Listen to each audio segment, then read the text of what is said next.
Hey, what's going on, fight fans? All in the mix here. We have a very special show here tonight. We managed to get two fighters in the mix with us here to chat about boxing. First and foremost, salute to Mo Boxing, no problems. We're doing the collaboration with them here moving forward. Skywalker Boxing, the Tim and Tim show. Of course, we have Skywalker in the house, aka Tim. We have Tim Witherspoon Jr. in the house as well. So when you think Tim and Tim, we have two Tims here in the mix, of course. Myself, 86 Boxing. Then Papi Chun Yayo holding it down with us as well. Then special guest, as mentioned, holding it down from New Mexico. You might have seen him on ESPN just about, was that 2 weeks ago now? 2 weeks ago? It was a week, 1 week. Well, okay, 1 week, man. Yeah. Hey, and if you saw that cold card and you saw some treats there for fights there, Matt Griego holding it down with us. What's going on, Matt? What's up, man? Thank you guys for having me again. All right. And if you familiar with the channel, you know we spoke with Matt. We also spoke with the Fly, Jeffrey Yu, holding it down with us. He just fought in DC. That was about, 2 weeks ago now, maybe 3 weeks, somewhere around there. I remember being out there. Jeffrey the Fly Yu holding it down with us. What's going on, Jeff? What's good? What's good? Thanks for having me back. Good to see y'all, and hope y'all enjoyed that fight too. Yeah. Yes, sir. Right. Yes, sir. Indeed. So what we want to do is we want to start the show with the tribute. Actually, as mentioned, we appreciate everyone being here. Again, we are live Tim and Tim show. Want to show the Want to start the show with a tribute to a very special young boxer, and I'll hand it over to you, Skywalker, for your introduction. Okay, guys. This show, the tribute, man, the whole show is going to be about Jessalyn Silva. If you guys don't know Jessalyn Silva, she was a star Olympian with dreams of being an Olympian. She was diagnosed with brain cancer. They gave her 1 year to live, and she was a true fighter. She lasted 3 years. She passed away August 13th, guys. And I'm going to be posting her GoFundMe in my chat. Prayers to her dad, Pedro. And the boxing community mourns. You know, she was well loved, loved by everyone. And she really touched the whole community. I'm surprised on how many people knew her and loved her, and yeah, this really hurt the community. So we're gonna do a special 10 count moment of silence for her. Thank you, Skywalker. Bear with us here 1 second, folks. I'm gonna pull that up, but we do appreciate it, and we are sending a tribute and love to Jessalyn Silva. Jessalyn Silva. So, AKA Jesszilla. They're going to be having a documentary on her, and it's in the film festivals. Once that documentary becomes available to me, I will provide people links to see it. Give you, a lot of motivation, especially in the, in the fight world, man, to always never give up, and keep fighting. Right. Memorial King count. Thank you.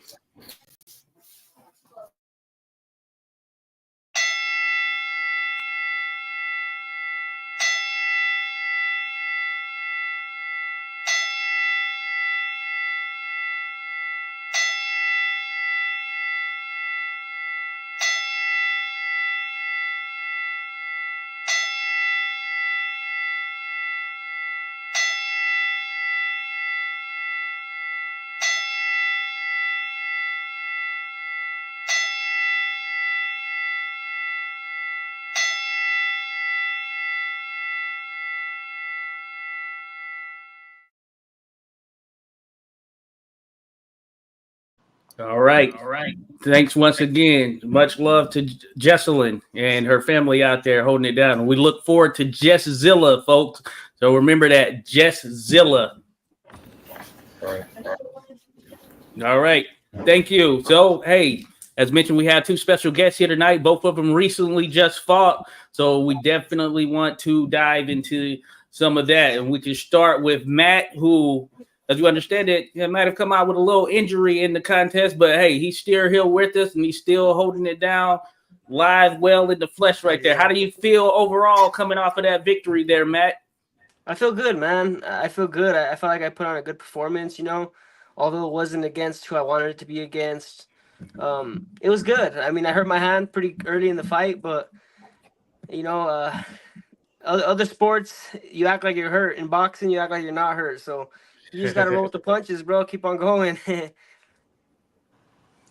Did stuff. that having a replacement kind of mess with your head a little bit, or was it like business as usual? You know, it was a hard week, bro.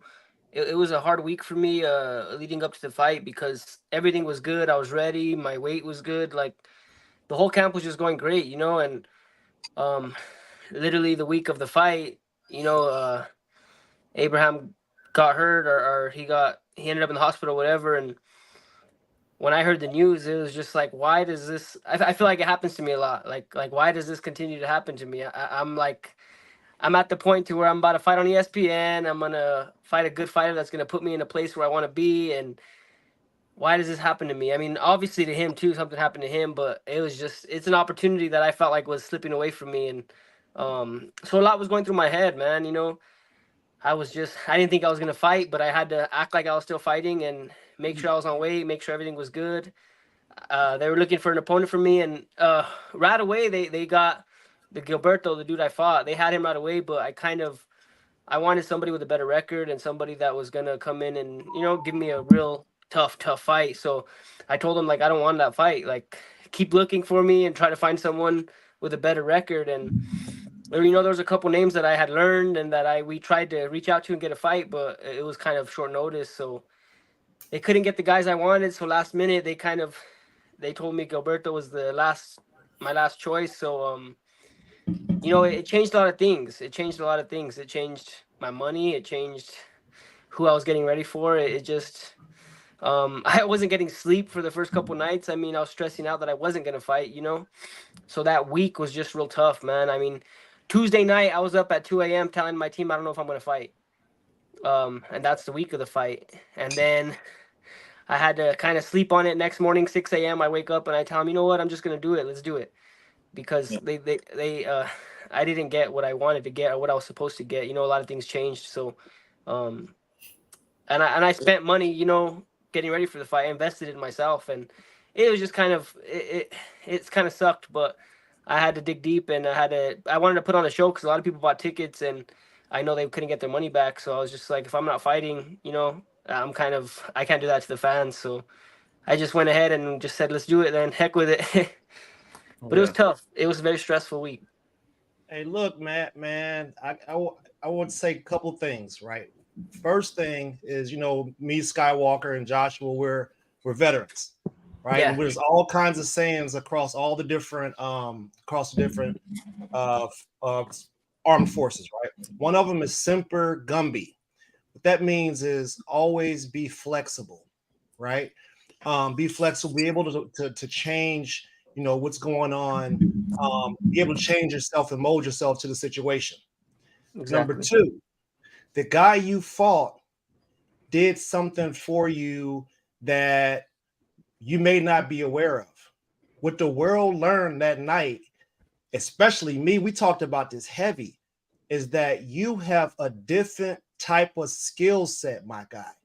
Like we hear people talk about, don't make me reach in the tool bag. Don't let me see such and such and so. I'm gonna do this and do that. What you displayed a masterful control. If you wanted to bang it out with him, you banged it out with him. If you wanted to box him, move around, slide around him, pop him, you slid around and popped him.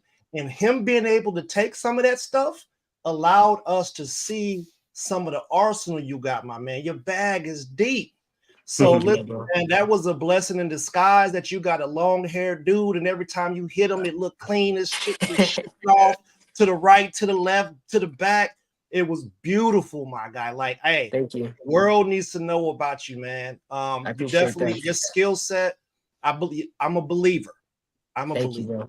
Just want to let you know, man. Hey, what you did was with the performance you put on for those people, although it wasn't, for the city versus city type deal, or the Duke City Wars. I think that's what you called it.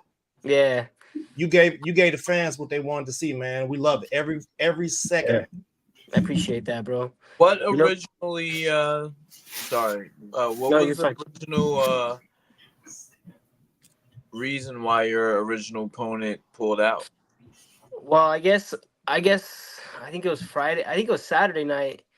From the story that that they said he was doing some pool exercises in the swimming pool, doing some workouts in the swimming pool, and his family realized he was unconscious. I don't. I mean, I wasn't there. I just that's what I was told, and he was in the hospital. He was on life support. That was another hard thing. Like I don't wish nothing bad on him. Like we were gonna fight, so it was war before that. But at the end of the day, we all have family and we're all people, and I have a big heart, so I didn't wish nothing bad on him. It was just, I don't know, kind of sucked. He's doing better now, from what I understand. So Okay. Yeah. Shout out to Gilberto Mendoza. Yeah, we were looking, yeah. Well, not Gilberto, but Abraham Perez actually. yeah, That what it is, and yeah, we were looking forward to that contest. As a matter of fact, and yeah, that definitely sucks in terms of that overall. In terms of him going through that based on the information that we do have, because I wasn't sure what the injury was or whatnot, and of course, you knowing that and learning that heading into a fight, I'd imagine some of the emotions there surrounding just the whole situation had to be a load to carry into that ring. How did up and say, thankfully he's okay, because for a second you said he got injured in a pool. I was like, how do you get injured in a pool, man? That's the easiest thing ever. Yeah. But I'm glad he's doing better. I mean, personally, I stay away from the water 2 weeks before the fight, but people have their different tactics and what they do to get ready for fights, and that was one of his. And it just his family don't understand what happened. He just went unconscious underwater. So I don't know. I just I'm glad he made it through. Hey, and also fighter to fighter, I gotta say kudos to you for taking that fight on short notice. What, you took that on the last week before the fight? Yeah, last week, bro. See, I'm sure everybody here understands how that is, but I don't know the guys do the other thing. It's a trip, man. That's a lot of different decisions. Yeah. The week before the fight, that's crazy. I've been there before. That's crazy. Yeah, it's tough, man. You have to change everything and be ready for whatever. So once you hit the big stage, I seen Brian Mendoza. He came to support you, bro. That was what's up, man. And you went in the ring, bro. And then round 2, your hand got messed up. What was going on in your head when your hand messed up, bro? Well, when I first did it, I don't think I noticed. I hit him with a good shot on the top of the head. They showed like a clip of a slow motion shot, but that wasn't the shot that I hurt him with. I hit him with a very clean shot on top of the head, and I didn't feel it at first, and then after that, I came up with an uppercut. Left hook, and with the uppercut, I actually felt my hand. I said something's wrong with my hand, so I went back to the corner, and you could kind of see me in the. When they go to my face on the camera. I'm like, my hand. I told my coach, and he just kind of. He didn't really say much. He was just like, you gotta use your jab. Just keep using your jab. He just kept giving me instructions, and my left hand kind of took over. I mean, I threw my right, here and there, but every time I threw it, bro, it was like a shot going up my whole arm. So, I just had to get the job done with my left. Man, you did good with that left, bro. You're even coming back with the same shots and hitting them. The hand speed was quick, and you showed a lot of good footwork, bro. Like you were talking about Loma. You look a little better than Loma, bro. We were saying that you actually look better. And you did it one-handed, bro. That's what, man, you put an ass whooping on him. But he's tough, bro. Like, man, I really wanted to get him out of there, but like Papi Chunello was saying, it did a lot for me to show a little bit of my skill set. And I kind of did a lot of the things on purpose. Like I would box, move my head, stay away. Then I got my guard up, started coming forward and digging a little bit.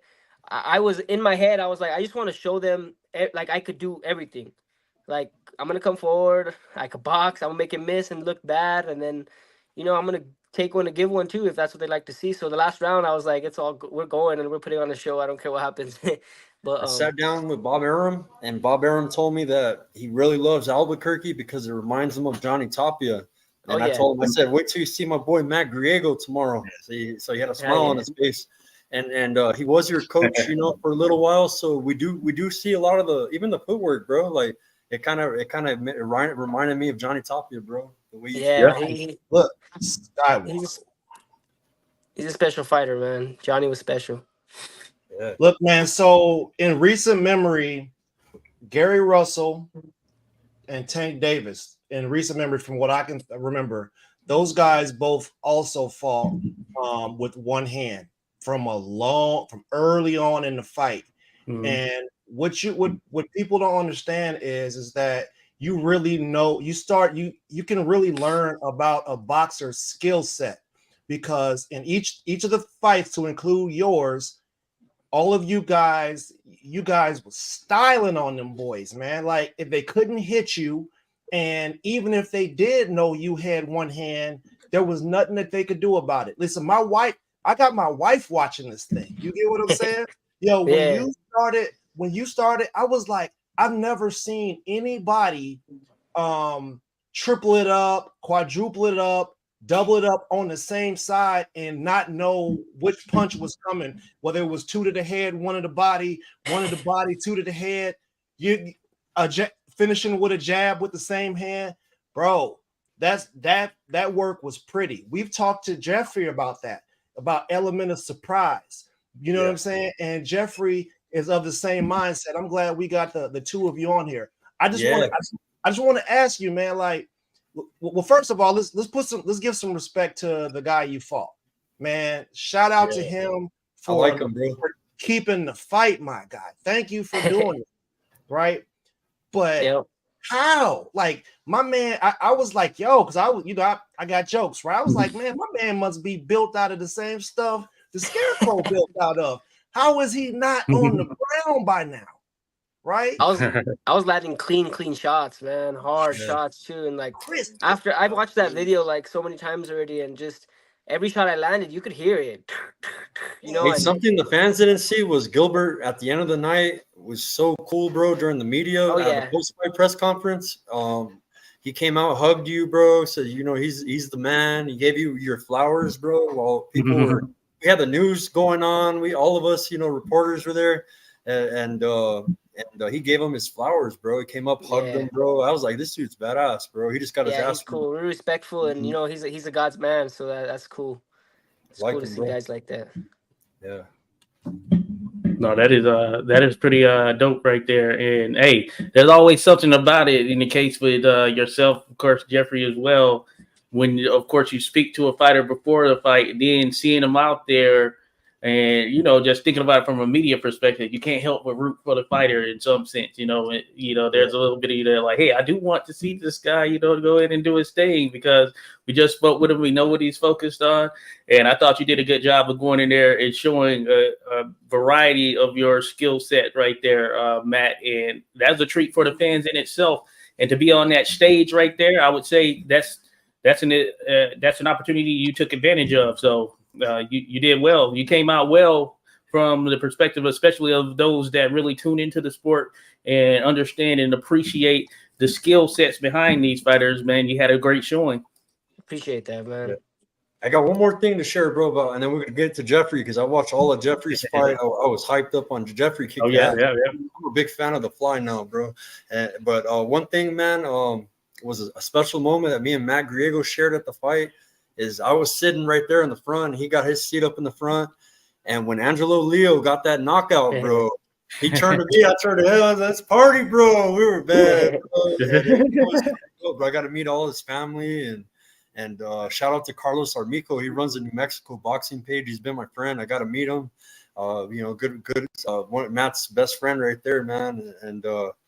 We were hyping this fight up, man. And, you know, it was kind of a bummer because the Duke City Civil War didn't go down because this was like the two baddest guys in town going to go at it. Two undefeated flyweights. Who's the best out of the city? And I think it kind of messed up ticket sales a little bit. I think it did. Oh, for sure. I completely. So, I mean, we did really good. Personally, I sold a lot of fucking tickets. Sorry, my language, but we did really good. And everybody was selling tickets. And whenever they announced that, we were like, because we kind of found out about it before they announced. So it was like, man, now all these people that bought tickets, like, we're gonna just stop. So my sister completely just put tickets away. We're not selling tickets no more. If you want to buy them, we didn't tell them it was canceled yet, but we're like, if you want to buy them, get them from the promoter, because we didn't want to be like responsible for people like, oh, you still sold them to me or whatever. And So we stopped selling tickets and literally from Saturday to Wednesday we stopped selling tickets, and usually it's that last week. That last week we kill it. Yeah. That's when people buy tickets, the last week. And we completely stopped selling tickets. And then Wednesday, like whenever they got me an opponent, they wanted us to turn in tickets and let them sell them. And so they kind of cut me short a little bit on being able to get my little percentage out of that. But we did really good, bro. I mean, you heard the crowd, Skywalker. It was Oh, yeah. It was the crowd was electric, bro. Even Yeah. though the Tingley wasn't completely packed, the Yep. crowd, bro, was, and then plus our guys won, man. 2 guys from Albuquerque, one guy defeating the world champion. You know what I mean? And with a vicious knockout of the year. To witness that, everybody's gonna be back at the next fight, bro. So Brian Mendoza spoke to Bob right after the fight.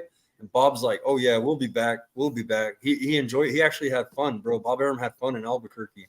Yeah, he paid attention to my fight too. I was watching. I kind of watched his face on the ESPN. I watched his face after while he was watching my fight. He signed Chop too, bro. After that fight, I seen that. I seen that. Yeah. Well, listen, man, I ain't gonna lie to you, bro. Like, well, shout out to Champ Ross, man. We're part of this boxing prediction leagues on Facebook, and we interview you guys. We do our job as as media and kind of analyzing things. I pick who I believe is gonna win, man. I mean, there were 4 of us that picked Angelo Leo to win, right? 4 of us. Yeah, I picked Angelo. After interviewing him, I really listen. I do film study, man. I was like, "Ooh, this Lopez character is kind of tough." No, Angelo's got something else. He got something else in there. Yeah. You got something else loaded up, man. And apparently, you got something else hiding in the bag as well. So, listen, shout out, my man. Let's go. More will come out, bro. I mean, yeah, more will come out. Let me get a tough. I mean, Gilberto was tough as hell. I can't really disrespect him in that way. But let me get one of these top guys and pull a little bit more out of the tool bag where it's gonna make me push a little bit different. I can't wait for that. Oh yeah, I can only imagine. You was cutting hair with the broke hand, bro. I saw it. I was like, hey, Tim, that's how you get down right there. No, he's nice with the clippers, man. Yeah, Bro, you're good. if my check wouldn't have got cut short, I wouldn't have been cutting hair. But my check got cut short. That whole shop can get down, Papi Chuneo, bro. I tripped out on that. I'm gonna get a haircut from them, bro. I'm gonna go for my next. Yeah. It's all boxing talk in there too. Bro. Now I'm a fan. I know they'll give us the plugs and everything. I need to. Let me follow you right now. Hell yeah, I'll follow you too, bro. Hey, but it's different, huh, Matt? You got to experience a press conference, a meet and greet, the way it's so busy. Like the way everything was set up. It's so busy. That's what I was freaked out on because usually we weigh in, we go to the room, lights off, we're chilling, we're laying down, we're just relaxing. But man, you got interviews before weigh-ins. After weigh-ins, you got to stay to do a photo shoot. Then you got another interview. Then you got to hurry up and go eat because they're gonna bring you back to fill out paperwork. I was like, God, this is busy. I have to fight tomorrow. But it was a cool experience. I met a lot of people: Oscar Valdez, Chris Algieri, all the broadcast team. It was really fun, bro. It was cool. That's a cool experience. I can't wait to do it again. Yeah, you earned yourself another spot on there too. I hope so, man. They'll come back. Yeah, I'm in agreement with that. Smaller weights they got to put some more respect on them boys, man. Yeah, for sure. They do, and I think that just speaking from like you were mentioning, New Mexico, all that good stuff, the live environment there, from a visual perspective, you could hear and feel that it was live there in the arena. And man, wouldn't it be awesome? Angelo Leo defends that title in New Mexico at Albuquerque. There, Matt, you're on there. You know what I'm saying? I'm kind of hearing a little bit. I kind of already heard a little bit, so don't be surprised. Yes, let those seeds be sown right there, and those flowers grow for sure. Yeah. All right. No, good stuff. Albuquerque that night. Let's get to Jeffrey, man. DC was yes, packed. Sir. All star studded, man. Everybody on that card was badass, and they kept on saying this card started getting exciting right after Jeffrey Yu came on. They were all like the announcers. Oh yeah, no doubt about it. That's all to hear, definitely. Hey, bro, you are mean, bro, and you're such a friendly person, man. Like I would never think that you're so damn aggressive and mean with an uppercut. Like you're friendly. I like your philosophy, bro. I wasn't able to talk to you on the last show, but you're into Bruce Lee. I respect Bruce Lee a lot. I like a lot of his teachings. I like the way that you organize your fights, bro. Like, you know, how each fight is a certain you know what I mean, symbolism for you, you know what I'm saying? And you let everybody know what this fight means to you. So how was your fight night, man? How did it go for you? Yeah, I was gonna say, honestly, it sounded like a mirror of Matt's, except Matt sounds like he schooled one guy with one hand. I was just in a tough fight where this guy would not go down. Matt, I understand you, dude. I was hitting this guy with bombs, and he was just taking all of them and just not rocking, not being moved anywhere. It was crazy. But the fight itself, I was actually really glad because this was the first time, well, the second time I went a full 6, but the full time I went the full 6 in front of these fans. So I feel like people were able to see more of my skills. It wasn't just a 1-round knockout or a 30-second knockout or anything like that. I was actually able to show people what I got, or a little bit of what I got. And so, you know, it's a blessing. And it's same thing. Shout out to my opponent. You know, it takes 2 to tango. And again, I don't know how he ate some of those shots, man. He was a tough dude. Tough. Jeffrey, so I wanted to ask you, because I saw the trunks that you were wearing in your last fight, if you had a background in Muay Thai, or if that's something that you do now. So I no background in Muay Thai, but I train out of an MMA gym, and I'm hanging around a lot of different Muay Thai fighters, or even the Sambo guys or grappling people. So it's just it's sort of a nod to them, but I don't have the same problems as in not knowing who I'm fighting the week of. I didn't have those problems, but given the fact that the last theme was the way, I had actually ordered trunks like 2 months in advance, and they got stuck in shipping. It didn't come, something. Didn't find out till the week of. But just because I had that theme, just because I had that in my mind, truly, I became so zen leading up to the fight and in the fight. Like, it was just like nothing was on my mind. I was like, yeah, that's the way I'll deal with it, no problem. So, yeah.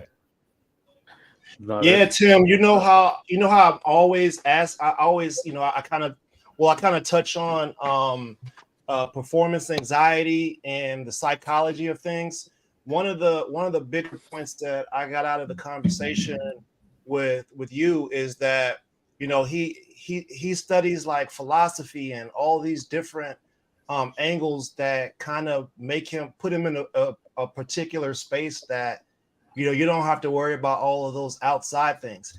I think, and also he also talked about his ability to understand his body to shed weight, right? He brings a different aspect of it where he's able to make a weight that probably, would be tough for other fighters to make, and they'd be hurting doing it. You know what I mean? So I think we definitely probably should, get some advice from this guy and kind of help people understand what it means to be able to shed weight properly and safely, because that's something that's misunderstood, and that's kind of what led to what happened unfortunately with Perez. You know what I mean? You're doing some last minute things, some last minute prep. Maybe it was some maybe it was an issue with nutrition. So if you got any pointers for people out there, as far as shedding weight and understanding water intake and things like that? Yeah. I mean, it's a learning process. I definitely find a professional or team around you that knows what they're doing, or has credentials or has experience with it. I'm lucky that coming from such a deep MMA gym, Kaizen MMA, we've got people that fought on the UFC level or the Bellator level or the PFL level. So just coming from that wrestling background, MMA background, that their weight cutting is crazy, especially the wrestlers. They're losing like 30 pounds of weight. Yeah, it's incredible.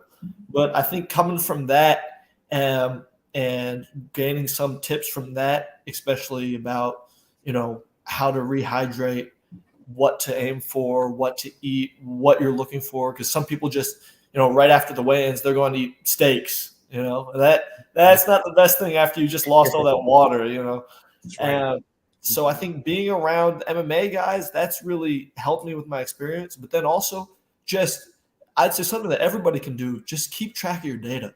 You know, if you weigh yourself every day and just keep note of it. There's a bunch of apps you can just keep record of it. Because now I'm realizing, you know, I'm only like 5 fights in, but now I'm realizing I got my data from, you know, when fight camp starts to where I'm at, you know, 2 weeks out to where I'm at the week before the weight cut. And now I just have a frame of reference like, oh, I'm outside my range. Like, this is going to be a pain in the ass to cut. Or I'm like, oh, I'm right on target. Everything's good. That's something that, you know, everyone can do. Just keep data, keep records of your weight, keep records of what you're doing. That helps out a lot. Yeah, you're definitely a guy I wouldn't play poker with because, man, you're just too nice, man. You just set somebody up to just ship all the chips. Do you ever have you ever had a do they measure your like body fat percentage or anything like that? No, so I've had those like stand up. I think they're DEXA. I don't know if they're DEXA scans, but they're like the stand up scans where it's like electromagnetic through your body. Yeah, and they try to put the circuit there. But I heard those aren't the most accurate. But I want to get the ones that scan everything. Yeah, I'd love to know that. Yeah, because my strength and conditioning coach, he'll like measure your body fat and pretty much tell you which safe to cut each week, you know, what you should be cutting each week and stuff like that. It's so important. People don't realize how important it is to do it right, man. Some people want to do it all last minute and try to cheat on their diet and do all this stuff, and then they're cutting 20 pounds the last week, and you don't refuel, man. Yeah. And there's only so many of those like last minute. I'm just gonna bum rush through it cuts you can do, man. That's a mental challenge, man. Ridiculous, yeah. And you both of you guys needed your stamina in your last fights because your opponents just stayed there. What are some of the things that you do, Jeffrey, to make sure that your lungs are there for the fight? I probably like every box. I do a lot of road work, and it was funny for a while. I was like, I was only jump rope. I was like, I hate running. I'm never doing that. But now it's like all run. It's not really as much jump rope, but a lot of road work. I got a dog. I'm running with my dogs, you know, so it keeps me busy. Yeah, same road work, man. A lot of Shout out to the dog lovers out there. Yeah, buddy. I try to keep track of. Well, I do keep track of my times each time I run, what I'm doing my miles at, and I try to beat it each week by a little bit and a little bit and a little bit. And by the time I fight, my miles are like under 7 minutes. So I think if you could keep a high pace for a good amount of time, you should be good for your fight. Yeah, most definitely. I think a long time ago, I forgot what magazine it was, but there was a Carl Froch quote. They were interviewing him, and one of his quotes, he was saying something they don't tell you when you become a pro boxer. You become a pro runner too. You become a pro marathon runner. You're gonna get those miles. So that stuck with me. I was like, all right, I gotta learn how to like running, enjoy running. And I think every boxer actually hates running, but you know, like Mike Tyson said, you gotta do it like you love it. So. Yeah, that's legit right there. And I know, being in the military, that's one thing we had to run and all of that stuff. And there was always situations where like, didn't like doing that, you know, so I only ran when I had to run or whatever. Outside of that, you know, just doing other sports and things. So having that focus and discipline, a boxer, you need to have that. So kudos to you guys out there making that happen. I was able to be there live for you, Jeffrey, there when you were doing your thing there in the ring. So I appreciate what you displayed there, just being able to see you in person there for the first time. Took out Dennis Candelaria. So, no, I thought you had a great performance there. And I saw the fans really show up and show you some love right there. Shout out to Kaizen MMA as well. So you see a mix of that in a lot of spots. And I think, Skywalker, you mentioned it as well. So all of you might be tied to it in some capacity where kind of you see a blend of some MMA and boxing gyms that kind of working together right there. And you see a lot of MMA fighters that are working in boxing on the amateur side. I know I've seen a lot of that as well, like them doing a lot of amateur fights because the amateur MMA scene isn't quite like the amateur boxing scene, of course, you know. So in terms of that, Jeffrey, just thinking about it, you ever, and I'd imagine there's some sort of cross thing, but I know your coach there, Gustavo, who was on last time around, he works with some MMA fighters as well. Do you ever do some sort of cross training with them there in the gym? Is like a thing? everybody wants me to go into some sort of other sport, do some wrestling, do some grappling. My mindset has always been I only have so much room in my brain for one sport, and I haven't even mastered boxing yet. So I'm going to focus on boxing. I've tried to dabble in kicks. It's not pretty.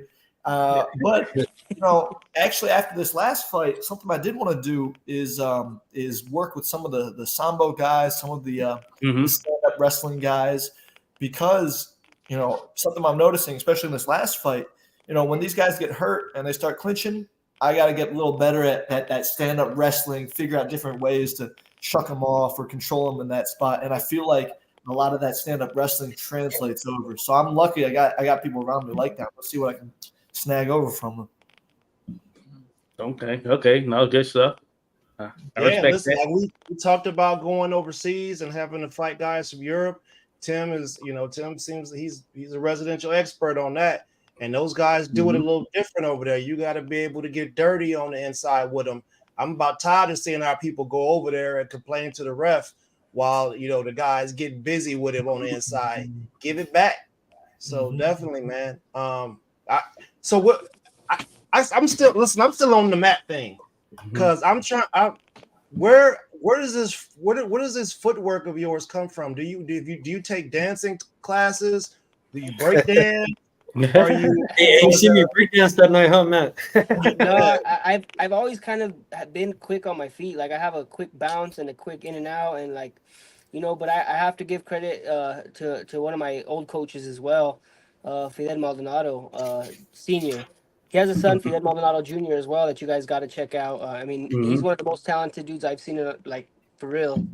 In the gym, one of the most talented dudes I've seen. He won some titles, and he was a bad dude. But as far as footwork, Fidel Maldonado, he would have us there hours, bro. We'd be working on footwork, steps, little angles, little pivots, There's so many different steps to boxing, with your feet and getting in and out and just creating different angles, the little steps though, like I heard a couple people talking about it after my fight. Like I have like little steps that are quick and he's kind of hard to catch me, but that's all him, bro. I had it myself. Like I said, I was quick on my feet, but he broke it down to me more, teaching me where to be after certain shots, or what shot to expect after throwing certain shots, getting out of the way and making other shots longer, cutting other shots short, their shots anyways, so they can't land their full power. But yeah, I gotta give a lot of credit to Fidel Maldonado, bro. He helped me a lot of my footwork. Like I said, a lot of it's like a natural gift. One of my old coaches used to tell me, his name was Steve Mirabal.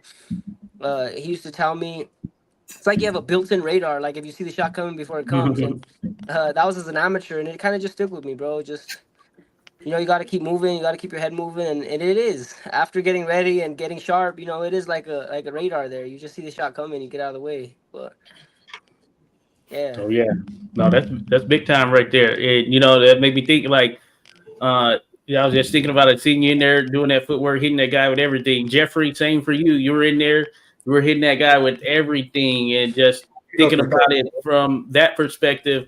The guy's not going anywhere. You're just landing bombs on him. Like starting with Jeffrey, then Matt. Like Jeffrey, what's going through your mind when you're just tagging this guy and he just keeps coming forward in some capacity? I always think I can get it done. I think something's going to get it done. So it's just a matter about being smart and not taking anything back. Especially in that last fight, like halfway through, it was like, okay, well, let me be smarter. I don't need to get in a slugfest with this guy. I can just pick him apart. Let me pick my shots and be a little bit smarter. So it's just I got faith in my shots, but it's just a matter of keeping the defense on point, I feel. Oh yeah. Good stuff. What about you, Matt? I know you kind of had touched on a little bit, yeah, and you had been in there with that opponent before, but yeah, just hitting them with everything. They keep coming forward. Kind of what gets you through that, just knowing, okay, yeah, it may ultimately go the distance. Yeah, well, I knew I was in great shape, so I knew I could go the distance if I had to. So I just kept putting shots together, man. But to a certain point, I was like, God, I gotta get this guy out of here. I really wanted to get him out of there, bro. And then like halfway through the fight, I was like, I don't think he's going anywhere. I'm just gonna put on a show. I'm gonna show them my footwork. I'm gonna show them I can move. I'm gonna do everything I could just to put on a show, because I go in there try to take him out and it don't look good. I mean, I'm gonna let him make me look good. So that's pretty much what I did. I let him make me look good and use my footwork, my angles, made him miss. I had fun, man. I just had fun. Now, there was a couple of points in there, man. Looked like somebody disconnected the electricity on my guy. I swear, bro. Like you hit him and he just be stuck. And like he couldn't move, he couldn't do anything. It's like he wasn't there, but he just recovered somehow. Yeah. And then another thing too is I couldn't put full combos together. My right hand was hurting, bro. So I would throw a certain, I use my left a lot. Uppercut, left hook to the body, uppercut again. Like, there's only so much you can do with the left hand. So I do think if I had my right, we might have got him out of there. But it was fun, bro. No, that's pretty dope. That's pretty dope. I did have a question just thinking about it from sort of, yeah, this was ultimately your sixth fight, Jeffrey. Matt, this was what, 15 for you? I'm thinking 15 for you. Okay, got to that ESPN stage. Of course, the goal is getting there on one of those larger stages so more people can see you actually applying that trade. Just Matt, thinking about it from that perspective in terms of some people, they kind of want to know the formula or whatever it may be. And ultimately, sometimes it might just be you keep fighting, keep doing your thing, keep putting on good displays, and that's what gets you there. And think about you getting the call, at least to be on ESPN or whatnot. Kind of, what do you think that you could share that kind of led to that? Just thinking about your career and finally kind of getting to this point, and of course, the sky's the limit now moving forward. What would you say kind of contributed to that? Yo, Matt, hold up. Let me open up Word and take some notes real quick. No. Honestly, man, honestly, it's a lot of letdown too. A lot of times I feel like I get a big fight or a good fight, and there's an opportunity knocking, and then it doesn't happen. And then you keep rolling and keep fighting and keep working, and sometimes you feel like you're working for nothing, but something's gonna happen. You just gotta believe, bro. You gotta really believe that something's gonna happen and keep pushing through those hard times, because boxing's not no easy sport. It's hard in all levels. The work, but the in the brain, that's what's really hard. Everything that we go through behind the scenes, and so it's been real hard. My career hasn't been easy at all. A lot of letdowns, a lot of fights falling out or people pulling out, and I haven't had the easy road at all. And it's just, I have a family that backs me. My wife does really good at that, and then having the kids as motivation was just something different. So this opportunity came. I'm sorry I get a little bit choked up because it's been tough, bro. Boxing's hard, man, and a lot of sacrifices. But when this opportunity came, it was the best thing that ever happened to me, and then it almost got taken away from me. And with my family backing me and everyone backing me, I kind of just I had to dig deep and keep pushing, bro. And that's the thing, just keep pushing, because it's hard, and you feel like sometimes it's never gonna happen, but it will. It'll happen. You just gotta keep on working. And now we're just waiting for the next call, and we'll take that as it goes and take what comes and give it back. We're gonna do something, and just never give up. That's the thing, because it gets hard. Well, that's big time right there. Well, we appreciate you sharing that, and I think that's kind of the life here in that sport. Hey, Tim Jr., you would know that yourself. You have any perspective on that? Even with you coming from a family background, you still have to put in that work to get your name out there. Oh yeah, 100%. And then like what a lot of people don't understand is what happens behind the scenes, like my man right here. Especially there's times where you're on a card, your fight is good, but the main event might fall through, or something might ruin the whole thing. I've been there the morning I'm supposed to fly, and the card get canceled and all that, and then these guys have families that feed, and they got people that support them, and that's probably one of the hardest things about being let down is you're ready to go, you're training all these weeks, you're ready to perform, and then boom, something that's out of your hands stops you. So I relate. I'm glad that I don't have to really go through that part anymore, and leave it up to these young guys. But my question to Jeffrey was going to be, if there was one thing in your game plan that you could change. Not saying that you have to change anything because I watched the fight and it was a great fight by you. But we're all our best critics. And what would you uh, change or not change, add on to your style so that you could make the fight a little bit easier? Right on. I'm going to answer this, but then I'm going to flip it right back because Papa Yayo, I told you, I need all the critiques. But what I felt was that it took me 1 or 2 rounds to get to my game plan. I felt like early on I was kind of eager to, let's get in a scrap. He was throwing with fast hands. I thought I could match it on the inside, and I wasn't really under fear of being hurt by his shots. So I elected to stay in there, and he might have landed more shots because of it that he didn't need to land. So I thought, starting a little faster, getting to my range and how I wanted to fight, starting that off a little quicker and not just wanting to trade.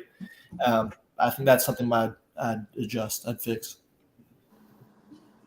Yeah, we've sometimes, when we're watching the fights, they don't really have they don't always have microphones in the corner.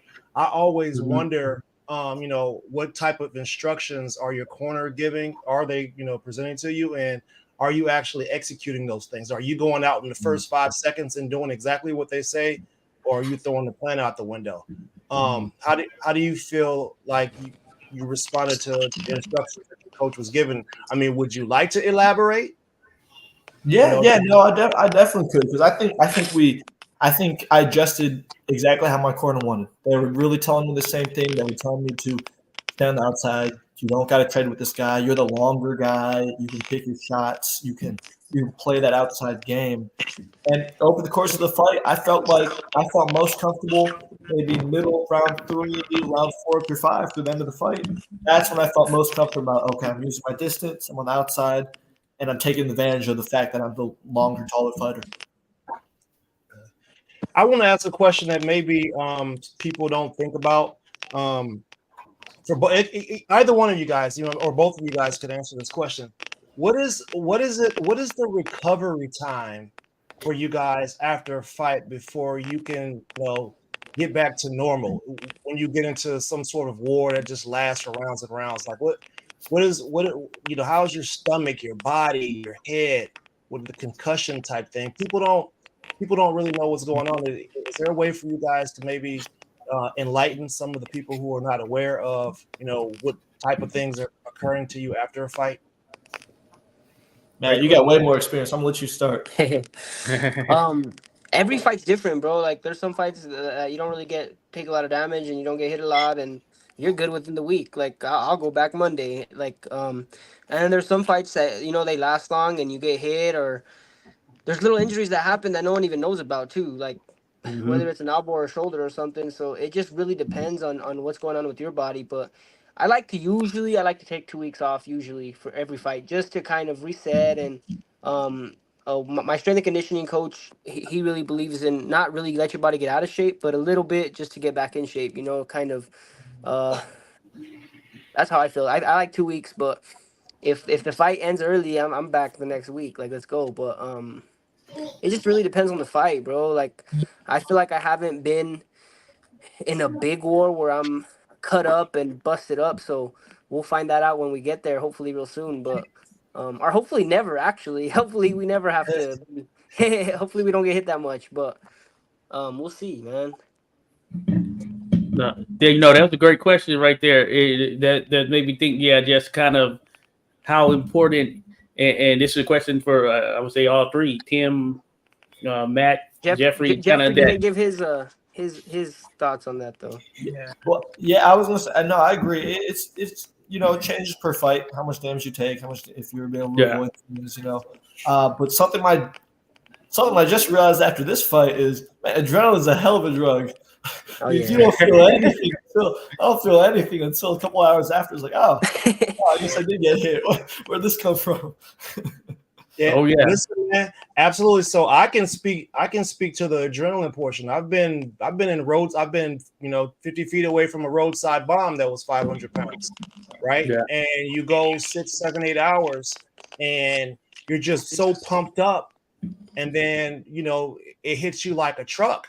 You're like, everything hurts, your body hurts, you can't move. It's like you just had a sound wave go through your body. You get what I'm saying? And so we definitely can relate, especially me, Skywalker, and my man Josh up there. So it's just I just wanted to hear from a perspective of boxing and what it takes for you guys to recover from some of those things.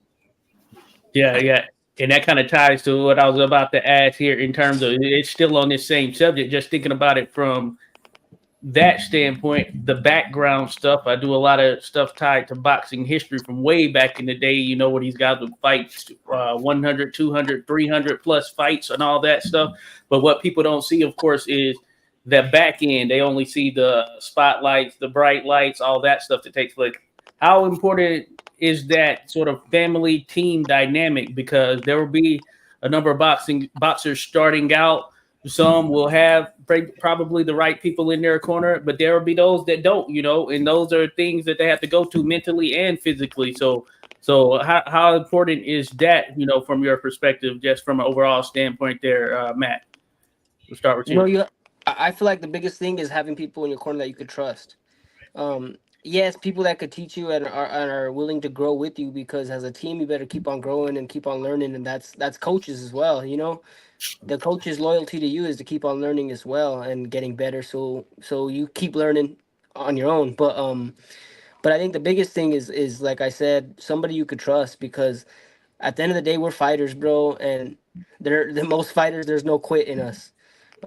There's some fighters take so much damage and the corner don't take care of them, So I think it's important to have people behind you that you really trust and care about you, and that if worse comes to worse, knock on wood that never happens, but that they got your back for your health and your safety, so you get back home to your family, because we're fighters, bro. I'm going. You better kill me, but at the end of the day, your team has your back, and that's really comfortable to have people that love you, and I think that's really big.